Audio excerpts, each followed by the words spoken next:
Curiosity is what allows you to get beyond the routines of the day-to-day. It's the thing that makes you step back and go, hang on, that's different, that's unusual. And this is very tied to the genesis of imagination. Welcome to the Curious Advantage podcast, an exploration of the idea of curiosity and its increasing importance for thriving in the digital age from the authors of The Curious Advantage.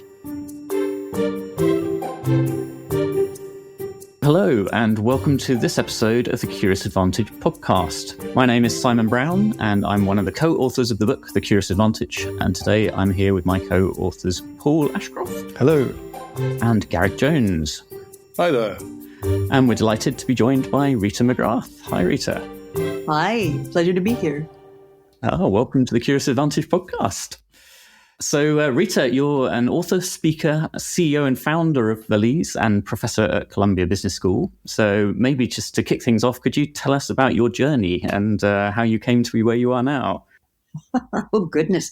Well, I started out wanting to be in the public sector. So I did my undergraduate degree was in political science, and I got a master's in public affairs. And then I worked for about 10 years in government, which was quite interesting. And the difficulty with government is that, your career in the first years goes like a rocket, and then it flatlines like forever after that. So that's when I went back and I got my PhD at the Wharton School and went into business. And then joined Columbia Business School in the mid-90s. So that's where I've been since then. And tell us about Valise as well. Am I pronouncing that right? Yes, perfect. So Valise was really founded out of a frustration that I had, which is that I would give these talks and share with people, these ideas, and then they would be, excited, and the scales would fall from their eyes, and they'd say, "Oh, this is fantastic." And then they get back to their companies. It's like, well, how do I do this? Is it a spreadsheet? Is it a PowerPoint? Like what tools do I need? So Valise is really about helping companies implement the ideas primarily behind discovery-driven growth, which is one of my previous books. I'm fascinated by the name of your latest book, Seeing Around Corners, because we've heard so much about, not running our businesses by looking in the rearview mirror or using old data or all this, serious scenario work about looking forward. What is this looking around corners or seeing around corners? Please tell me more. Well, it really started with the idea from Andy Grove about strategic inflection points. And he was writing about this back in the 90s when Intel had to make this enormous transition from selling memory chips to selling microprocessors. And he made the argument that a strategic inflection point is something that creates a 10x shift in the reality that you're living in. So 10x faster, 10x cheaper, 10x more convenient. And I sat with that for a long time, and I didn't know what to do with it. And then a friend sent me this wonderful article called "What If You Changed the World and Nobody Noticed?" And the article had to do with the Wright brothers' invention of manned flight, which is, they were one of the early pioneers in that. And they invented it. They had their first flight in 1903 in Kitty Hawk. And you would think this would be amazing for the world, right? I mean, mankind has wanted to fly since we've been mankind, right? And yet, when the historian went back and looked, the next day in the newspaper, virtually nothing. The next year, nothing. 2 years later, nothing. It took 5 full years between that first flight at Kitty Hawk and any newspaper that that was serious looking into this. And that's what made me realize that inflection points feel as though they came out of nowhere. And yet, when you look, it's like the old Hemingway line, like it's gradually, and then suddenly. And that, to me, is the strategic opportunity, which is if you're watching, if you're paying attention, if you're curious and paying attention and making the time, you can actually spot them coming. And that's where the strategic advantage, to me, comes from. Rita, the invention of flight seems a little like the generative AI, let's say, revolution that's been happening much like flight for many years, but it seems to have become something in everybody's periphery, at least as of the start of this year. Are you seeing that as an inflection point? And how do you see around corners to know what to do with all the tools that are available through generative AI? Well, I think yes, it is. It is a bit of an inflection point, but I think it's part of this big package of the digital world that's all around us, right? Which is changing the cost benefit equation on so many fronts. So generative AI, like many things, it takes a long time for institutions to catch up with what technology is capable of. I mean, if you think about it, we had the cartoon, The Jetsons, in 1962, and we're only just getting around to the implications of, robot cars and servants that are mechanical and that kind of thing. So with respect to generative AI in particular, I think we're on the brink of seeing a whole bunch of legislation and rules and whatnot that's going to change the way that that's used. Because if you think about it, the training data sets that the AI has been developed on are actually not just things that are in the public sphere. A lot of them are copyrighted. A lot of them have intellectual property protections about them. And so I think we're going to see a lot of legislative and legal pushback before we actually get these things embedded in day-to-day life. Yeah, I saw a company wrestling with just that problem. They put a lot of visual things out, and all the visual stuff has been made by AI, and they've discovered that they don't own the copyright of any of that visual stuff at all, and it's shifted their business model. Oh, exactly. Well, I got impersonated. This was just happened just a few weeks ago. So there's a company called, No way. Yeah, there's a company called the Board of Innovation.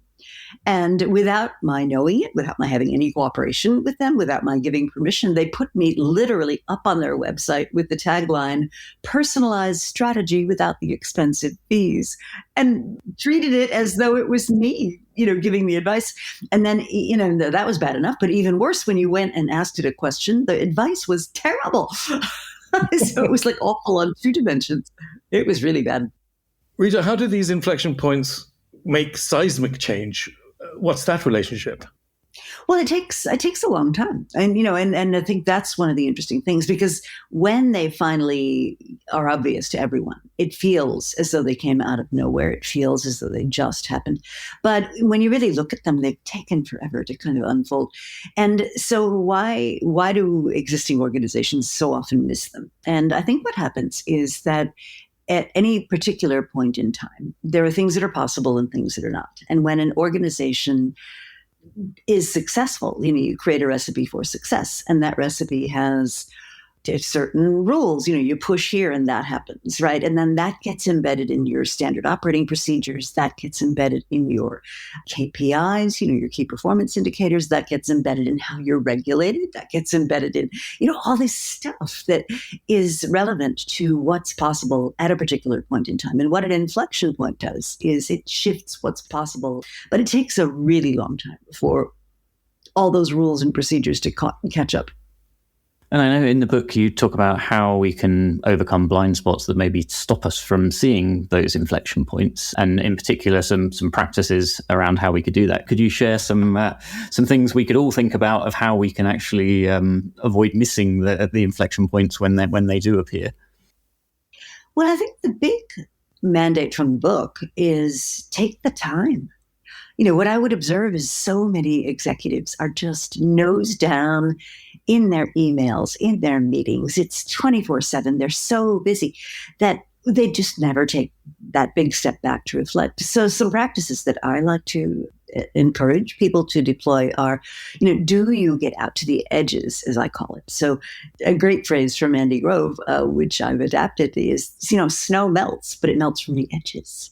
It doesn't present itself in that wrapped package at the headquarters, right? So you have to get out to the edges to see what's going on. So things like, are you participating yourself in knowing what's going on? So as an example, the CEO of Uber actually went and acted as an Uber driver because nobody in the executive suite understood what that was like. And from that came some major revelations about how they ran their business that was, in a way, not great for drivers. So, are you personally getting out to the edges? Then things like, are you talking to your future customers? So in the book, I talk about, if you want to know what the 20-year-olds of 10 years from now are going to be like, well, guess what? They're all alive and well, and they're 10 years old today. So how many 10-year-olds are you talking to? Right? So it's practices like that I think get people out to where the change is really happening. In the Curious Advantage book, Rita, we talk about the 7 C's of curiosity. And the first C is about context and being aware of what's in your periphery. How do you keep pushing to understand what is further at the edge? Because as you get closer, I presume the edge can get further away from you. So you need to keep exploring and figuring that out. So how does that dynamic work, do you think? Well, I think as a senior leader, you need to, first of all, you need to acknowledge that you need to do that. So have that in your head. But secondly, there are some basic practices that you can involve. For example, David Coady, who was the former CEO of Honeywell, had a standard practice that in every meeting he ran, he would always start by getting input from the youngest person in the room. And of course, when they first did that, hierarchical organization, the young people would be looking at their bosses. What's going on? What am I supposed to say? What he did was he said, look, you have a different perspective. You're starting from a different launching pad. We want to hear your ideas first before the older people with more experience weigh in, because that's where the new things are going to come up. The thing I'm loving about this is one of the reasons we got into curiosity was because we were concerned about the narrow bandwidth of digital, especially on what do we teach the next generation and our children and our grandchildren. And part of that was learning to understand and read context. And another part of that was to listen to weak signals. And you talk about early warning systems, and we talk about weak signal analysis. It's all similar. But the thing I really appreciate about your approach is that you're saying, look, it's not just linear. It could be on the edge. It could be over there. It could be around the corner. There's a plethora of things in front of us. And curiosity is the thing that helps us navigate that, I think. I mean, what is the most important thing to you, do you think, in terms of using curiosity? But beyond that, how do we get hold of the weak signals and the early warning systems that give us those ideas? Well, I think the first thing to recognize is that in life, there are always 3 kinds of indicators that you're looking at, right? So there's lagging indicators, which unfortunately is most of the data that we are given. It's lagging. Then you have current indicators. Those are what's going on right now today. So things like your employee engagement scores, how deeply you're penetrated into customers' lines of business, that kind of thing. It's sort of where you are right now. And the hardest thing to get hold of are the early warnings. These are, as you said, the weak signals, the indicators of what might happen. And the thing about leading indicators is, firstly, they often take the form of anecdotes or stories. So that's problematic for people that insist on spreadsheets and data. Secondly, reasonable people can disagree about what the leading indicators are telling us. And thirdly, the benefit of a leading indicator is not whether it predicted what would actually happen. The benefit is, did it help us prepare for what might happen? And as you've just alluded to, back in the day when we were living on savannas, and the biggest thing we were afraid of was, a pack of barking dogs would bear down on us and destroy us, right? In those days, a linear view from where I am now to where I want to be in the future worked really well.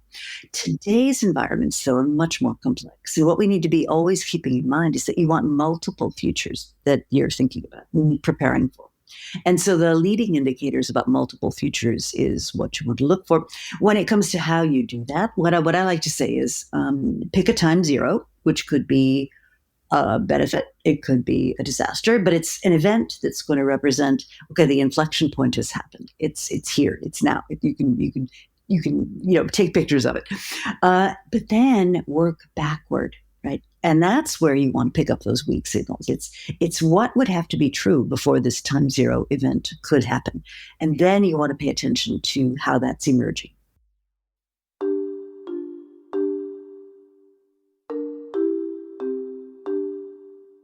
So we're talking with Rita McGrath, and it is the real Rita McGrath, not an AI bot impersonating Rita. Rita's a best-selling author, a sought-after speaker, and a long-time professor at Columbia Business School, and she's widely recognized as a premier expert on leading innovation and growth during times of uncertainty. She's received #1 Achievement Award for strategy from the prestigious Thinkers 50, and she's been consistently named one of the world's top 10 management thinkers in its biannual ranking. As a consultant to CEOs, her work has had a lasting impact on the strategy and growth programs of Fortune 500 companies worldwide. So I'm curious, Rita, what the role of curiosity is in spotting these inflection points. How important is curiosity in identifying these and navigating through them?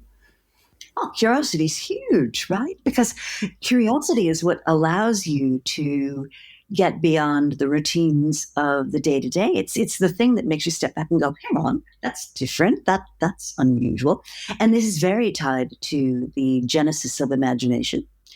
So there's some fantastic work that's been done on imagination, and what neuroscience tells us, right? And you know this better than I do, is it's that difference from what was expected that causes, triggers in our brain to go, that's different. Why is that different? And it evokes a search process for what could explain this new thing that I'm seeing. So curiosity is absolutely fundamental to being able to see what's different and imagine different possibilities. Rita, I'd like to ask you about some stories of companies that you think have been amazing at seeing around corners. I'm sure, can all think of stories of companies that haven't, and they're probably no longer with us anymore over the decades gone by. But what are some of the stories top of your mind that these companies, wow, these guys know, they get it, they know how to see around corners? Well, there's, fewer than one would like. Yeah, they tend to be companies that are really interested in their both performing today and performing in the long run. So I'd mentioned Honeywell before, and I think that's an interesting example of a firm that has really pivoted from basically being a hardware company to now increasingly being a software and information organization. And I remember I was with Allied Signal years ago, before they merged with what was then Honeywell and rebranded themselves. And we were talking about how could you use what was then nascent in terms of digital technology. How could you use these emerging sensors to add value to what was basically a product, right? So we were looking at the time, as I recall, it was aircraft brake shoes, right? And it was a brutal business. So they were competing with GE and all the other hardware manufacturers. It was absolutely vicious competition. Margins were very slender. And we said, well, how do you think about aircraft brake shoes in an intelligent way? And we went all the way back to, well, what is it that keeps the buyers of ultimately aircraft brake shoes up at night? And these are people that buy airplanes. And what we realized was that the biggest concern they had was when a piece of equipment gets taken out of service unexpectedly. And what causes that, we found, was it's how the plane is flown, or more specifically, how it's landed. And it turns out that in the world, there are two kinds of pilots. There are Air Force pilots and Navy pilots. And Air Force pilots, when they land a plane, it's beautiful. It's like a symphony. It lands on the plane. It's lovely. Navy pilots, they're landing their planes on an aircraft carrier. So they're banging the wheels down as fast as they can to absorb as much of the progress of the plane as they can.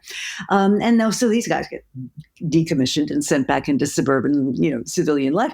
But those habits kind of stay with them. And so what we realized was, well, if you could put sensors on the aircraft brake shoes, you could begin to get some information about how the plane was being managed, and that could then flow into how you manage your fleet of planes, and so bring that fast forward to today. What Honeywell's done is made a huge business out of essentially instrumenting things. So they're one of the early pioneers in the Internet of Things business, and they're adding value to physical things by creating sensors around them. So that would be an example to me of a company that's really taken this digital technology and turned it into additional value added for its customers across the board.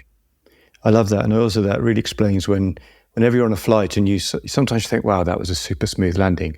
And sometimes you're like, whoa, thrown down in the seat. This guy needed to get there. I wanted to ask you about assumptions. And in the Curious Advantage, we referred to criticality. being aware of your biases and making sure you essentially keep your biases in check, or at least be aware of what's taking you down the same path you've always been down before. I know in your work, you write about assumptions, but how do you as a leader in an organization identify the moment when you're seeing these underlying assumptions about how you run your business changing? We're a hardware company, we need to be a software company. The sands are shifting, we need to do something. How do you, what can you do to start to be more aware of those moments and be able to act on them in good time? Well, I think the first challenge with assumptions is that we tend to forget them, right? I mean, Russ Aikoff years ago did this research at Wharton, where he literally went to companies that were making big, important decisions about critical matters, and he just documented what people said was the reason they were making a decision the way that they were making it. And what he found when he went back and re-interviewed the same people about the same assumptions was that after about 6 weeks, not a soul in the place could remember half of the assumptions that were on his list. Another 6 weeks go by, another half gets forgotten.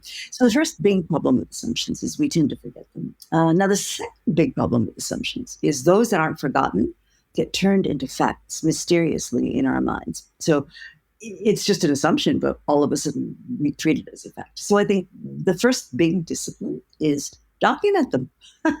When you're making a big, important decision, just write them down. I think that's one.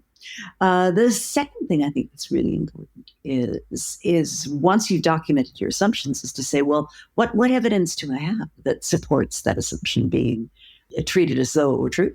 Why do I believe this is the case? And I think regularly taking that time out it is the critical thing, which is if I've made these assumptions and I believe that they're true, when do I take the time to stop and check them? Thing I love so much about what you're saying, Rita, that just talking about documentation, somebody told me the moment you become an executive of anything, start keeping a diary, because you're going to keep that diary initially, but eventually that diary is going to keep you. And it's the same thing. It's like, write these things down. The other thing I love about your indicators, talking about there are 3 different types: the lagging indicators, the current indicators, and the early indicators, and how those are different in their own way and have different impacts. We're talking about story. The one that came to my mind was, I don't think I can use the names, but the world's largest postal package delivery company, you can imagine who they are, never used to be that. And they were up against the other large postal delivery package company. But the world's largest one, who was second at the time, were doing future state work. And they were looking at scenarios. And one of the scenarios they dealt with, which was a ridiculous scenario, was that one of their main competitors, the other one, suddenly went out of business. And although it's ridiculous, they said, what would you do? And they started to think about the operations that they would do to take that business. Well, 2 weeks later, their competitor had the largest strike in history and was shut down effectively. And the largest one that we know had just pulled those documents off the shelf. They knew exactly what to do, and they took the market, and it's never been recovered. They've had it ever since, which is a brilliant one. And I love something else about your work. You've got something called the Innovation Proficiency Scale. Can you tell us a little more about this? Sure. So if you think about how mature an organization's ability to continually reinvent itself is, you can kind of go from 0, which is, I'm a government regulated utility, and the most innovative thing I do is once a year I have a price negotiation, all the way through. We have 8 levels, all the way through to, we're continuously reinventing everything. We're reinventing our processes, our practices, and so forth. And what we measure in the scale is things like, do you have a governance system which allocates resources across your organization? Do you have an incentive system that encourages people to be innovative? Do you have the right metrics in place? And so forth. And what we find is there's a real variation between firms as you move up the scale. And you don't get to go from 0 to 8 like in one giant leap. There's a lot of plumbing that has to be dealt with under the hood. But yeah, you can measure it and you can improve on it.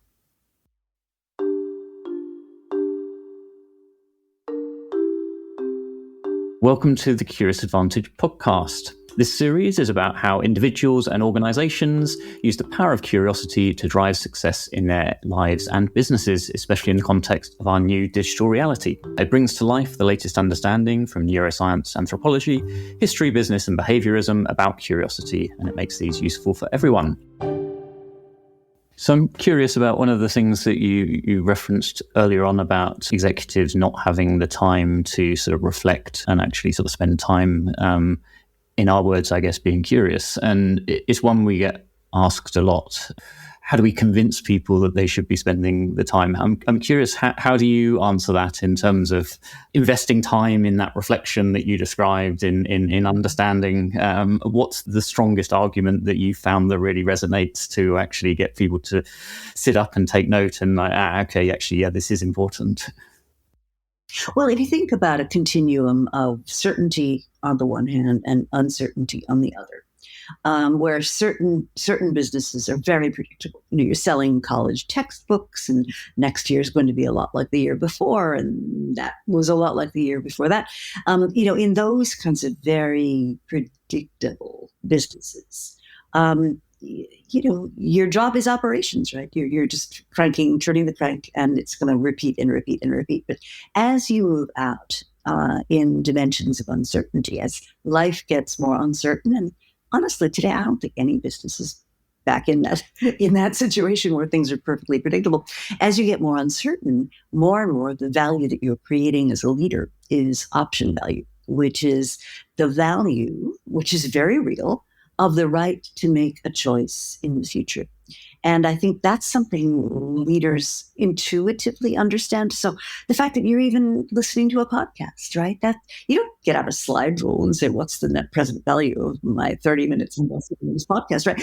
But you're listening because, there might be some icon, there might be some seminal thing that you hear that's going to change like how you behave in the future. It's why we invest in education. It's why we invest in development.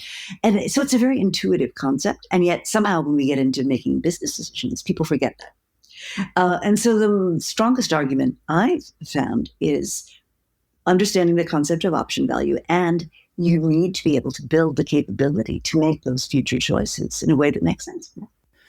I remember this was one we talked about over coffee not that long ago, and that sort of options and how in sort of investing often sort of small amounts of money or time in those options, you keep the option open, but sometimes you need to write off those options that actually it kept a door open, but now I don't need it. And that piece can be quite hard for leaders as well to actually say, well, yes, I invested in that and it's not the direction things are going. How do you advise people to actually review those options on a regular basis and decide when you no longer need that, and how to cope with that perception that maybe I invested in something that wasn't necessary? Well, I think the first step is you need lots and lots of options, because that allows you to let go of some of them without too much regret. If you've only got one option and you have to let it go, my goodness, that's a disaster, right? So you need lots of options. So I think it's the first thing. And the second thing is to get smarter about what I call healthy disengagement.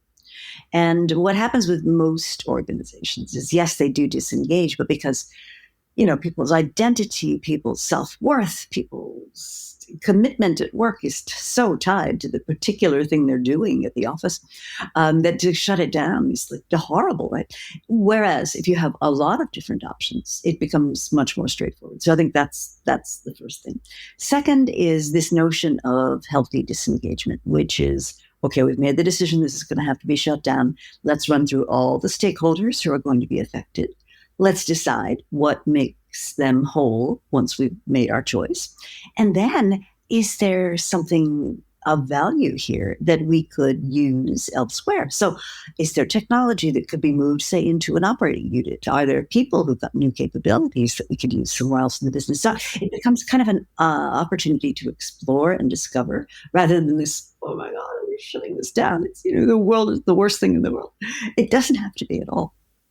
And Rita, we talked about what leaders do as they're trying to formulate a strategy, but then keep, I suppose, alive an ongoing changing, strategy and dynamic. What does that mean for the people that are working in the organization? What's their role within this? What are leaders asking of them? What what should we all do as the people who are also trying to see through corners and help the organization succeed in the future? Well, I think increasingly what we're moving toward is what I call a permissionless organizational structure. So if you think about the way we organize, historically, it's been through hierarchy and bureaucracy, and those can be really good things. You want control, you want the organization to operate reliably and efficiently within certain boundaries. But what we're seeing now, especially with digital environments, is that technology can actually replace what managers used to do. So you don't really need people running around with clipboards, telling people what to do. What you want to do is build those leading indicators into the systems that you use to manage organizations. So at an operating level in the organization, what we can do is take our own initiative, be permissionless, take advantage of the things that we're seeing as opportunities, because we've got guardrails, right? Not toll gates. So the job of senior leadership is to create the guardrails, to create the context, so that people are clear on what we're trying to achieve. But then the goal of the people in the organization is to operate with this sort of permissionless mindset, so we can take advantage of opportunities and respond to threats and challenges. We're right at the edges wherever we are. I really like that, the idea of permissionless organizations. But the implication is that we've got AI and other tools which are built into the system, as well as indicators which are giving us feedback, and we're using that feedback. And so the idea of the future organization being somewhere where everybody has a dashboard and can see in real time what's being achieved, and then can do what they need to do from their perspective, however small or however large, to kind of nudge the outcomes in the direction you're all looking for, I think is fascinating. That's one of the things I'm very curious about, is what that looks like, those dashboards, and what we've got to do to achieve it. May I ask, Rita, what are you personally most curious about right now? Oh, well, I'm starting to work on a new book on this notion of permissionless organizations. So I'm very curious about what can we do to architect them so that they drive the right kinds of behavior. Because what I'll observe in many large organizations, you have these 4 practices that kind of come unglued. So you've got your strategy process, and when that's done right, it's pulling you into the future. Then you've got your budgeting process, which all too often is anchoring you in the past. Then you have the project governance process, and what gets worked on, what gets the green light, what doesn't. And very often the people making those decisions are not connected to the people either doing strategy or budgets. They're operating on their own thing. And then there's the process by which people feel that they're going to be rewarded. So one of the things I'm very intrigued by is how do we bring those things into alignment so that your strategy says we should be doing this, your budget supports that, the projects that you're working at are connected to that, and then people feel that they're going to get rewarded for doing the right things given the strategy. And I find that a huge, very difficult to solve organizational dilemma. And interesting, one would think that all of those things should be working seamlessly together in pursuit of the strategy. But I'm guessing from your research, you're finding that, strangely enough, they don't all align. Is that what you're seeing so far? They don't at all. Exactly. So we're coming up towards the end of our time, but maybe do you have any questions for us at all, Rita? We've asked you a lot of questions, but anything you'd like to ask us?